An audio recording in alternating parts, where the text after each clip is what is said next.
Before we get into multiplying polynomials, let's take a look at a kind of problem we had earlier on in Chapter 5, where you're just multiplying two terms together.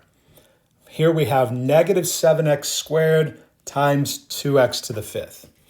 I like to treat this almost as two separate types of problems, where we're going to multiply the numbers at the front and we're going to multiply the variable parts. For the numbers at the front, negative 7 times 2 would be negative 14.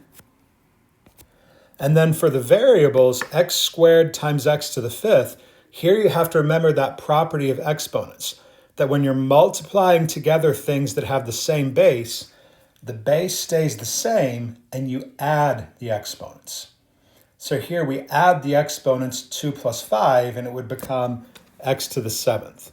So negative 14 x to the seventh would be the answer. So when you're multiplying terms, you multiply the numerical coefficients at the front, and then you add the exponents. Keeping that in mind, let's look at how the distributive property works.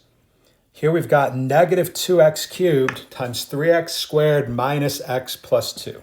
I'm going to go ahead and put a 1 in front of that x. Minus x is the same thing as minus 1x.